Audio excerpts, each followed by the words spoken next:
성경 사도행전 2장을 찾겠습니다.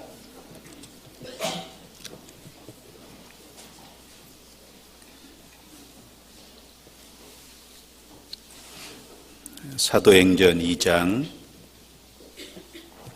37절 말씀부터 제가 읽겠습니다. 저희가 이 말을 듣고 마음에 찔려 베드로와 다른 사도들에게 물어 가로되 형제들아 우리가 어찌할꼬 하거늘 베드로가 가로되 너희가 회개하여 각각 예수 그리스도의 이름으로 세례를 받고 죄 사함을 얻으라. 그리하면 성령을 선물로 받으리니 이 약속은 너희와 너희 자녀와 모든 먼데 사람 곧 주 우리 하나님이 얼마든지 부르시는 자들에게 하신 것이라 하고 또 여러 말로 확증하며 권하여 가로되 너희가 이 패역한 세대에서 구원을 받으라 하니 그 말을 받는 사람들은 세례를 받음에 이 날의 제자의 수가 3,000이나 더하더라. 42절부터 끝절까지는 같이 읽습니다. 저희가 사도의 가르침을 받아 서로 교제하며 떡을 떼며 기도하기를 전혀 힘쓰니라. 사람마다 두려워하는데 사도들로 인하여 기사와 표적이 많이 나타나니 믿는 사람이 다 함께 있어 모든 물건을 서로 통용하고 또 재산과 소유를 팔아 각 사람의 필요를 따라 나눠주고 날마다 마음을 같이하여 성전에 모이기를 힘쓰고 집에서 떡을 떼며 기쁨과 순전한 마음으로 음식을 먹고 하나님을 찬미하며 또 온 백성에게 칭송을 받으니 주께서 구원받는 사람을 날마다 더하게 하시니라. 안녕하세요. 날씨가 많이 추워졌죠. 바깥 날씨는 추운데 안에는 형제 자매님들이 계셔서 따뜻하게 느껴지실 거라고 생각합니다. 멀리 카메룬에서 선교하시는 오세일 목사님 한 3주간의 일정이 되는데 꽤 오랜 일정입니다. 건강을 위해서도 기도해 주시고 또 가셨던 목적대로 집회를 잘 마무리하고 오시도록 하나님의 역사가 나타나도록 기도해 주시고 이호한 목사님 일행은 내일 유럽에 동계 수련회 겸 집회를 위해서 출국하십니다. 역시 2주 일정인데 좀 기도해 주시기 바랍니다. 자, 오늘은 이 사도행전 2장 그 말씀을 함께 상고해 보겠습니다. 그동안 구원받은 사람도 많고 또 새로 구원받으신 분들이 있기 때문에 말씀을 같이 좀 나누는 것이 필요하겠다 싶어서 이 본문을 택했습니다. 42절부터 47절 이 말씀은 특별히 초대교회 오순절 성령 강림 이후 베드로의 설교를 통해서 3,000명이 이제 한꺼번에 구원을 받았고 그 초대교회 공동체가 어떤 모습으로 살았는지를 그 생활 모습을 잘 나타내주고 있습니다. 이제 우리 교회의 모습이 이 초대교회 공동체의 모습을 닮으면 그 성령이 강하게 역사하셨던 것이니까 되리라고 생각합니다. 그래서 이 말씀을 통해 우리가 본받을 말씀이 무엇인지 좀 같이 나눠보려고 합니다. 예수님께서 십자가에 죽으시고 무덤에 들어가셨다가 부활하신 이후에 40일 동안 이 땅에 계시면서 많은 그 사람에게 자신의 부활하신 모습을 몸을 보이셨습니다. 무덤을 찾아온 여인들에게 보이시고 또 12 제자에게도 보이시고 또 고린도전서 15장에 보면 500여 명에게 일시에 보인 적도 있다라고 말씀하셨습니다. 그리고 감람산에서 제자들이 보는 그 가운데 승천하셨습니다. 그리고 예수님이 승천하신 이후 10일 뒤에 사도행전 2장 앞부분에 보면 오순절 날 약속하신 그 성령이 임하셨습니다. 그 성령을 받은 제자들은 충만함을 입고 복음을 전했습니다.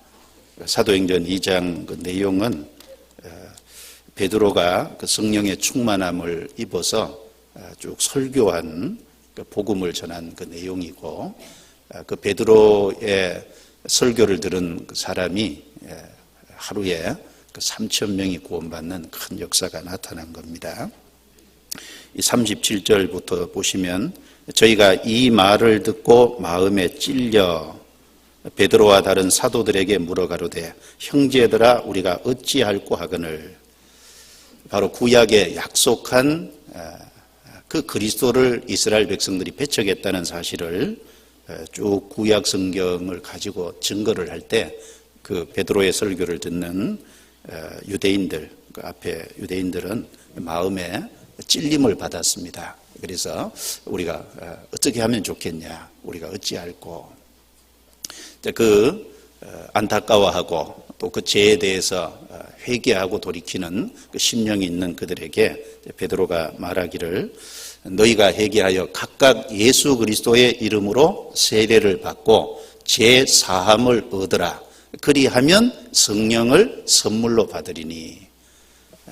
이제 회개하고 그리고 각각 이제 예수 그리스도의 이름으로 죄 사함을 받고 죄 사함을 확실하게 받으면 성령을 선물로 주실 거다라는 말씀을 했습니다. 그리고 40절에도 또 여러 말로 확증하며 권하여 가로되 너희가 이 패역한 세대에서 구원을 받으라. 그래서 죄를 용서받고 성령을 선물로 받으면 이 죄를 확실하게 용서받은 사람 속에 그 사실을 깨닫게 하는 분이 성령이고, 성령께서 그 속에 오십니다. 죄를 용서받은 것도 하나님의 은혜요 선물이고, 성령이 우리 속에 오시는 것도 선물입니다. 그러면 이 세상에서 이제 구별되겠죠. 이 패역한 세대에서 너희가 구원을 받으라. 이 말씀은 제사함 받으라는 말씀은 아니고, 이제 확실하게 구원을 받고 이 세상에서 이 패역한 죄 많은 세상에서 구별되라, 이제 그 말씀입니다. 그 말씀을 이제 듣는 사람 중에 41절에 보시면, 그 말을 받는 사람들은 세례를 받으며 이날의 제자의 수가 3,000이나 더하더라. 이 날에, 하루에입니다. 베드로의 설교를 듣고 복음 증거하는 걸 듣고 확실하게 구원을 받고 이제 세례를 받아서 주님의 제자가 된 사람이 3,000명이 생긴 겁니다. 하나님이 크게 역사를 해 주신 거죠. 천국에 들어갈 알곡이 한꺼번에 3,000명이 하루에 돌아왔다. 하늘에서 아마 크게 기뻐하셨을 일이라고 여겨집니다. 우리 하계 수양에 한 달 동안 유치부부터 해서 은장회까지 쭉 하계 수양회 하면은 꽤 많은 사람들이 구원을 받잖아요. 그리고 침례를 꽤 많은 사람이 받습니다. 원래 침례 받은 사람이 4,694명 하계 수양회 때, 여기는 하루인데 우리는 한 달 동안, 물론 이제 4,694명이 거기에서 다 말씀을 듣고 깨달았다고 할 수는 없겠죠. 그러나 꽤 많은 사람들이 이제 구원을 받는 역사가 일어납니다. 틀림없이 하나님이 우리 가운데 함께 하셔서 이루어지는 역사라고 믿습니다. 에베소서 3장 20절 21절 말씀에 우리 가운데서 역사하시는 능력대로 우리의 온갖 구하는 것이나 생각하는 것에 더 넘치도록 능히 하실 이에게, 우리가 구하는 것, 생각하는 것, 그 이상 넘치도록 하나님께서 늘 채워주시는 그것을 우리가 또 경험하면서 삽니다. 42절부터는 이제 그 구원받은 3,000명, 이제 예수님이 죽으시고 부활 승천하신 이후 성령이 오셔서 이제 처음 구원받은 사람들이잖아요.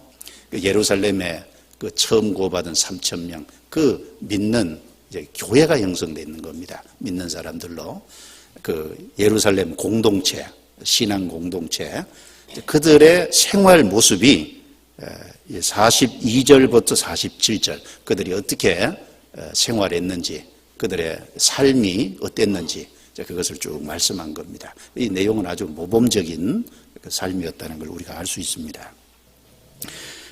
그 중에 몇 가지를 좀 생각해 보겠습니다. 먼저 42절 천천히 같이 읽겠습니다.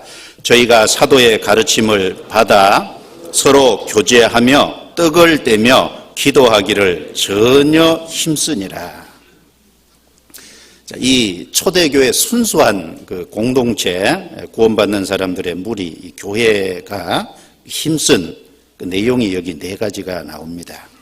우리말 번역으로 보면 기도하기를 전혀 힘쓰니라. 그래서 이 전혀 힘쓰니라는 그 말씀이 기도하기를 전혀 힘쓰니라. 기도에만 국한된 것으로 맨 끝에 기도 뒤에 또 전혀 힘쓰니라는 단어가 나오니까 기도만 전혀 힘썼다는 것으로 생각할 수 있습니다. 그런데 이제 원문을 보면 또 여러 번역본을 보면 이 초대교회 성도들이 힘쓴 것은 기도만 힘쓴 것이 아니라 여기 나오는 각각의 내용들을 다 힘썼다는 것을 우리가 생각해 볼 수 있는데, 첫 번째는 사도의 가르침을 받는 것을 힘쓰고, 두 번째는 서로 교제하는 것을 힘쓰고, 세 번째는 떡을 떼는 것을 힘쓰고, 네 번째는 기도하기를 전혀 힘썼다. 이 초대교회 순수한 공동체에서 힘쓴 것이 네 가지라는 것을 우리가 알 수 있습니다.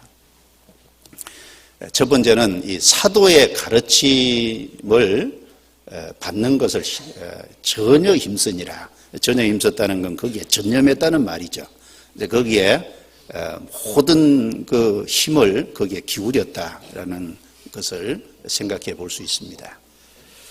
여기 사도의 가르침을 받아 그랬을 때 먼저 이 사도는 우리말에는 단수지만 그 원문을 보면 사도들 복수입니다. 사도들의, 그렇고 가르침을 받아라는 그 헬라어 단어를 보면 그건 또 단수로 나와요. 그러니까 이 처음 구원받은 3,000명을 가르치는 그 일에 어떤 사도 한 사람이 가르친 것이 아니죠. 베드로 혼자 가르친 것도 아니고 사도들의 가르침을 받아 여러 사도들이 같이 가르쳤다는 겁니다. 근데 가르침을 받아 그 내용은 단어는 또 단수잖아요. 여러 사람이 가르쳤지만 가르침을 받는 내용은 하나였다. 그 가르치는 내용은 일치했다. 그런 의미를 담고 있습니다. 여러 사도들이 가르쳤는데 어떻게 그 가르침의 내용이 동일하게 일치할 수 있었을까?